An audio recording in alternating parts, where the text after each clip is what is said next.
நந்தவனபுரம்ன்ற கிராமத்துல சுந்தரையா அப்புறம் அவங்களோட மனைவி கௌசல்யாவும் விவசாயம் செஞ்சு வாழ்ந்துகிட்டு இருந்தாங்க.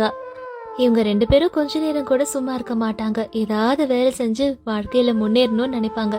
ஏன்னா அவங்களது கொஞ்சம் ஏழ்மையான குடும்பம். கௌசல்யாக்கு கடவுள் பக்தி ஜாஸ்தி. கௌசல்யாவோட பையன் ராஜேஷ்க்கு கீர்த்தின்னு ஒரு பொண்ணோட கல்யாணம் நடந்தது. கீர்த்தி ஒரே ஒரு பொண்ணு. அம்மா அப்பா அவளை ரொம்ப ரொம்ப செல்லமா வளர்த்தாங்க. வீட்டுல எந்த வேலையும் வாங்க மாட்டாங்க கீர்த்திய அவளோட அம்மா அப்பா. அவ கேக்குறது எல்லாம் வாங்கி கொடுப்பாங்க. ஏன் கேக்குறதுக்கு முன்னாடியே அவ வீட்டுல எல்லாமே இருக்கும். ஒரு வேலையும் வாங்காம ராணி மாதிரி வளர்த்தாங்க. அப்படி எந்த வேலையும் செய்யாம இருந்தா கீர்த்தி. ஒரு நாளைக்கு கௌசல்யா அம்மா அவங்க கணவர்கிட்ட, என்னங்க, நம்மளோட மருமக கீர்த்தி இருக்காளே, எப்ப பார்த்தாலும் போனும் கையுமா இல்ல டிவிய பாத்துக்கிட்டு இருக்கா. ஒரு வேலையும் செய்ய மாட்டேங்கிறா. நாளுக்கு நாள் பெருத்துக்கிட்டே போறாங்க. என்னங்க இதெல்லாம்? ஆரம்பிச்சிட்டீங்களா மாமியார் மருமக பிரச்சனைகளை? இங்க பாரு கௌசல்யா, கல்யாணம் ஆகி ரொம்ப வருஷமாச்சு. இப்பதான் அந்த பொண்ணு நம்ம வீட்டுக்கே வந்திருக்கா. அதுவும் அந்த பொண்ணு வேற ஒரே பொண்ணு. அவங்க அம்மா அப்பா எவ்வளவு செல்லமா அவளை ஆசாசையா ராணி மாதிரி வளர்த்து வச்சிருக்காங்க. கொஞ்ச நாள் ஆகும் அவ குடும்ப பொறுப்பெல்லாம் எடுத்துக்கிட்டு உன்ன மாதிரி மாறுறதுக்கு. அது வரைக்கும் நம்ம தான் டைம் கொடுக்கணும். அவங்க அம்மா அப்பா அந்த பொண்ணை எப்படி செல்லமா வளர்த்தாங்களோ, நம்மளும் இந்த பொண்ணை நம்ம பொண்ணு மாதிரி பார்த்து மருமக மாதிரி பார்க்காம சந்தோஷமா வச்சுப்போம். அவ கண்டிப்பா பாரு உன்ன மாதிரி சூப்பரா நடத்துவா குடும்பத்தை. இப்பவே அவசரப்பட வேண்டாம். சின்ன பசங்க தானே, கொஞ்சம் என்ஜாய் பண்ணிட்டோம் லைஃப. என்னங்க நீங்க எனக்கே அறிவுரை கூறுறீங்க? கல்யாணம் ஆன பொண்ணு காலங்காத்தாலே எந்திரிச்சு வீட்டை சுத்தப்படுத்தி கோலம் போட்டு பூஜை செஞ்சு அழகா ட்ரெஸ் பண்ணிட்டு வந்து கிச்சன்ல சமைக்கிற வேலையை பார்த்து மாமியார் மாமனரை பார்த்து மாட்டாளா? இவ என்னடானா நல்லா தூங்குறா, டிவி பாக்குறா, மொபைல்ல இருக்கா, ஒரு வேலையும் செய்யறது இல்ல. கேட்டா எனக்கு அட்வைஸ் பண்றீங்க நீங்க அப்படின்னு கோவா பேசிட்டு மூஞ்சி திருப்பிக்கிட்டு போனாங்க கௌசல்யா அம்மா. அப்ப ரகுராம் ஐயா மனசுக்குள்ள இப்படி நினைச்சாரு, 2 பெண்கள் வீட்டுல இருந்தாங்கன்னா இந்த மாதிரி பிரச்சனை எல்லாம் வரதா செய்யும். ஒருத்தர் பேசிக்க மாட்டாங்க, சண்டை போட்டுப்பாங்க. இதனால நம்ம தலைதான் உருளும். நம்ம எதுக்கு இதுல தலையிடணும் அப்படின்னு நினைச்சுக்கிட்டு விவசாய வேலை பார்க்க கிளம்பி போயிட்டாரு. அப்படியே கொஞ்சம் நாட்கள் போச்சு. ஒரு நாளைக்கு கௌசல்யா கீர்த்தி கிட்ட இப்படி சொன்னாங்க, ஆமாடி கீர்த்தி, வீட நல்லா சுத்தம் படுத்தி அதுக்கப்புறம் வாசல்ல கோலம் போடுமா அப்படின்னு கௌசல்யா அம்மா சொன்னதும் கீர்த்தி கேட்டும் கேட்காத மாதிரி மொபைல்ல பாத்துக்கிட்டே இருந்தா. மறுபடியும் கௌசல்யா அம்மா சொல்லி பார்த்தாங்க, கீர்த்தி உன்னதாமா அப்படின்னு சத்தமா கூப்பிட்டாங்க அவங்க. சொல்லுங்க அத்தை, இப்ப எதுக்கு இப்படி கத்துறீங்க? நான் உன்ன முதல்ல அமைதியா மெல்லமா தாமா கூப்பிட்டேன். ஆனா உன் காதுல தான் அது விழல. நான் முதல்ல வீட கிளீன் பண்ணி முதல்ல கோலம் போட சொன்னேன். காதுல விழுந்துதா இல்லையா அவனுக்கு? என்னது, வீடு வாசல் தெளிச்சு கோலம் போடணுமா? ஐயோ சிச்சி, இந்த மாதிரி வேலையெல்லாம் நான் செஞ்சதே இல்ல. அப்படியே உங்களுக்கு அந்த மாதிரி வேலையெல்லாம் செய்யணும்னா என் அம்மா அப்பா நல்ல டவுரி எல்லாம் கொடுத்தாங்கல்ல, நிறைய காசு கொடுத்துருப்பாங்க. அதுல ஒரு நல்ல வேலை செய்யற பொண்ணா பார்த்து அப்பாயிண்ட் பண்ணி அந்த பொண்ணை பண்ண சொல்லுங்க. அம்மாடி, உன்ன மாதிரிதாம்மா, கல்யாணம் ஆன புதுசுல எனக்கும் எந்த வேலையும் வராது. நானும் இப்படிதான் இருந்தேன். ஆனா நீ அது நல்லா திருந்தி இருக்கணும்ன்றதுதான் ஆசைப்படுற. சீக்கிரமா எந்திரிச்சு எல்லா வேலையும் கத்துக்கிற வழிய பாரு கீர்த்தி. இப்ப வேலை கத்துக்கலனா அப்புறம் உனக்கு தான் ஃபியூச்சர்ல ரொம்ப கஷ்டமா இருக்கும். இதெல்லாம் பழகிக்கோ. அதே மாதிரி சீக்கிரமா எந்திரிக்க கத்துக்கோ. அத்தை, எனக்கு சீக்கிரமாலாம் எந்திரிச்சு கொஞ்சம் கூட பழக்கமே இல்ல தெரியுமா? நான் உங்களை மாதிரி அர்த்தராத்திரியில நீங்க சொல்ற மாதிரி விடிகாலத்துல எல்லாம் எந்திரிச்சதே கிடையாது. என்னால எப்ப முடியுமோ அப்பதான் முடியும் அப்படி சொல்லிட்டு கீர்த்தி அங்கிருந்து போயிட்டா. அவங்க 2 பேரும் பேசிக்கிட்டு இருந்ததா ரகுராம் கேட்டாரு. பாத்தீங்களாங்க, எப்படி எல்லாம் நம்ம மருமக பேசிட்டு போறான்னுட்டு. ஆனா நம்ம மருமக இப்படியே இருந்தான்னு வச்சுக்கோங்க, நல்லா சோம்பேறித்தனமா குண்டா தான் ஆகுவா. இப்படி இருக்கிறது நல்லதில்ல, திருத்தணும்னு பாக்குறேன் நானு.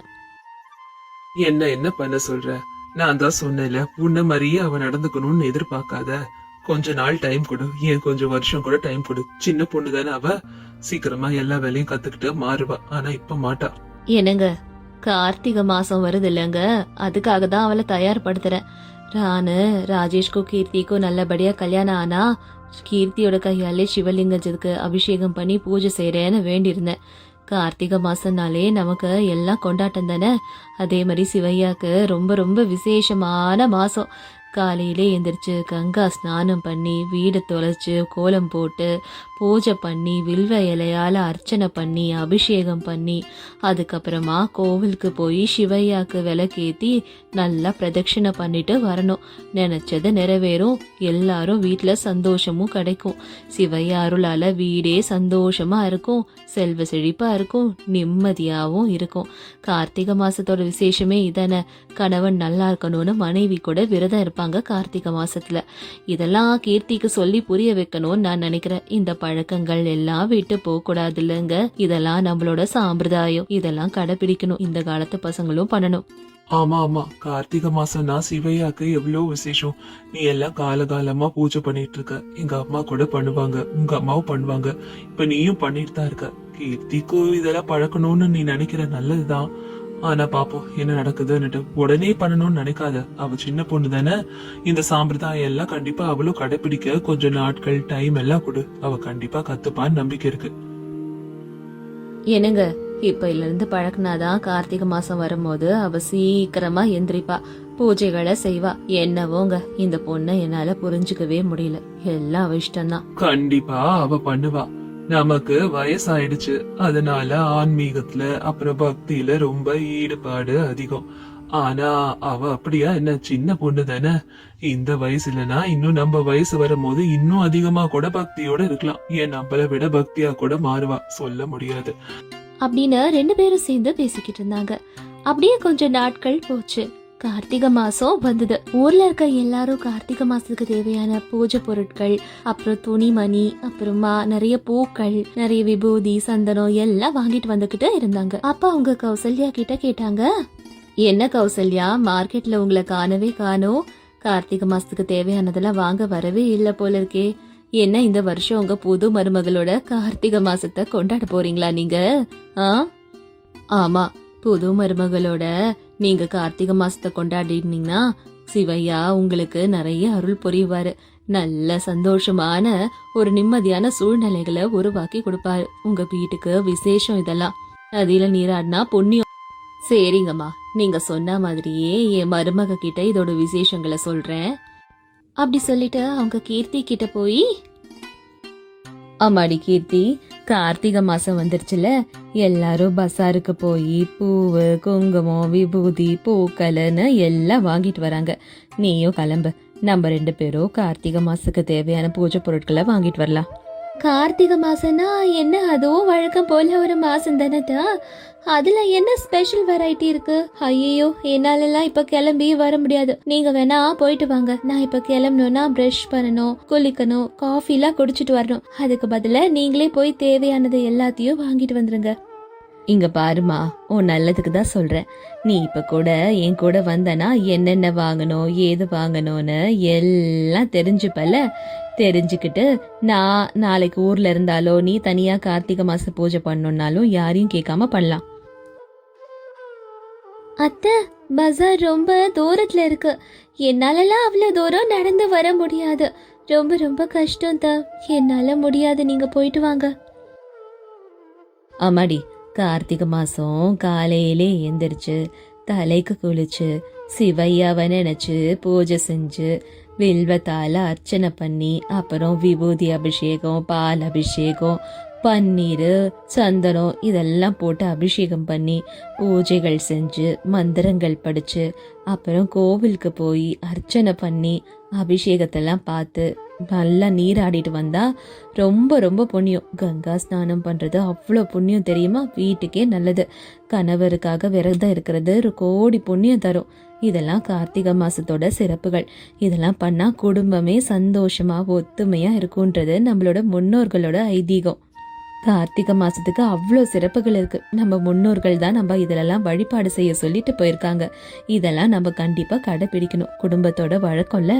ஐயோ அத்தை, காலையிலே எந்திரிச்சு குளிச்சு கங்கா ஸ்நானம் பண்ணணுமா? அப்புறமா பூஜை செய்யணும், இது பண்ணுமா? இதெல்லாம் பண்ணாதான் சிவையா கருணை காட்டுவாரா? இல்லனா என்ன கருணை காட்ட மாட்டாரா என்ன? இங்க பாருமா, இன்னைக்கு நம்ம நல்லா இருக்கோம்னா அது கடவுளோட கிருபையாலதான். என்ன நம்ம உழைச்சாலோ கடவுளோட அருள் இருந்தாதான் எல்லாமே நடக்கும். அதனால பூஜை செய்யறது, கடவுளை கும்பிடுறதெல்லாம் குறை சொல்லாத. இதுல எவ்வளவு விஷயங்கள் இருக்குன்னு எனக்கு தெரியும். அப்படின்னுட்டு கௌசல்யா அம்மா மட்டுமே போய் மளிகை கடைக்கு போய் அப்புறம் பூஜை கடைக்கு போய் தேவையான எல்லாத்தையும் வாங்கிட்டு பொறுமையா வீட்டுக்கு நடந்து வந்தாங்க. கௌசல்யா அம்மா வந்து வீட்டுல பாக்குறாங்க. பார்த்தா கீர்த்தி எந்த வேலையும் செய்யாம ஹாயா உக்காந்து டிவி பார்த்துக்கிட்டு என்ஜாய் பண்ணிக்கிட்டு இருந்தா. பூஜையும் செய்யல, ஒன்னும் பண்ணல. அவங்க கௌசல்யா அம்மாவே பார்த்தாங்க. அவங்களே காலையில எந்திரிச்சு கார்த்திகை மாசத்துல பூஜை பண்ணாங்க. ஆனா கீர்த்தி பாட்டுக்கு நல்லா இழுத்து போட்டுட்டு தூங்கிட்டு இருந்தா. எவ்வளவுதான் கௌசல்யா அம்மா எழுப்பி பார்த்தாலும் கீர்த்தி எந்திரிக்கிற மாதிரியே தெரியல. நல்லா லேட்டா எந்திரிச்சு டிஃபன் எல்லாம் சாப்பிட்டுட்டு டிவி பார்த்துக்கிட்டு மொபைல நோண்டிக்கிட்டு இருந்தா கீர்த்தி. இதெல்லாம் பார்க்க பார்க்க கௌசல்யா அம்மாவுக்கு கோவம் தான் வந்தது. அம்மாடி கீர்த்தி, குளிச்சுட்டு வந்து கடவுள் கிட்ட போய் ஆர்த்தி காட்டி பூஜை பண்ணி ஆர்த்தி எடுத்துக்கோமா. என்னத்த இப்பவே குளிக்கணுமா? ஐயோ கொஞ்ச நேரம் ஆகட்டும், அப்புறமா நான் போய் குளிச்சுட்டு வந்து சாமி கும்பிட்டுக்கிறேன். சோம்பேறித்தனன்றது எல்லாருக்கும் இருக்கும் தான். ஆனா இவ்வளவு மாதிரி ஒரு சோம்பேறியே என் வாழ்க்கையிலே பார்த்ததே இல்ல. என்னதான் பொண்ணோ இவ அப்படின்னு நினைச்சாங்க கௌசல்யா அம்மா. மத்தியானம் ஆச்சு, எல்லாருமே சாப்பிட்டுக்கிட்டு இருந்தாங்க. அப்ப கீர்த்தி, என்னத்த இந்த மாதிரி பூண்டு வெங்காயம் அதுக்கப்புறம் எதுவுமே இல்லாம சமைச்சிருக்கீங்க, புளிப்பு கூட இல்லையே. அம்மாடி, கார்த்திகை மாசம் முழுக்க இந்த மாதிரி எல்லாம் சமைப்போம். உனக்கு பிடிக்கலன்னா உனக்கு பிடிச்சத சமைச்சு சாப்பிடுற வழிய பாருமா. என்னது, நானே சமைச்சு நானே சாப்பிடணுமா? ஐயோ என்னாலலாம் முடியாதுதா. ஐயோ சமைக்க முடியலன்னா ஸ்விக்கில ஆர்டர் பண்ணிக்கோ மொபைல்லமா. ஐயோ மாமா, போன் அங்க இருக்கே. அவ்வளவு தூரம் நடந்து போய் போன் எடுத்துட்டு வந்து ஆர்டர் எல்லாம் பண்ணி அவன் கொண்டு வரதுக்குள்ள என் பசியே போயிடும் போங்க. அப்படி சொல்லிட்டு கீர்த்தி அங்க இருந்து போயிட்டா. அப்ப அவரு, கௌசல்யா இப்ப புரிஞ்சுக்கிட்டேன் நம்ம மருமகளை பத்தி. அவளுக்கு பசிக்குதுன்னு சாப்பாடு ஆர்டர் பண்றதுக்கு கூட அவளுக்கு இப்படி ஒரு சோம்பேறித்தனமா? நீ சொல்றது எல்லாம் கரெக்ட் தான். இப்படிப்பட்டவளை நீ அடக்கணும்னு நினைக்கிற. சாத்தியமா இது? ஆமாங்க, இவகிட்ட சொல்றதை விட நானே பூஜையை பண்ணிக்கிறேன். அப்படி இந்த கார்த்திகை மாசத்துல சிவையாக்கு பூஜை பண்ணி ஆராதனை பண்ணி அவங்களே எல்லாத்தையும் பாத்துக்கிட்டு இருந்தாங்க கௌசல்யாபா.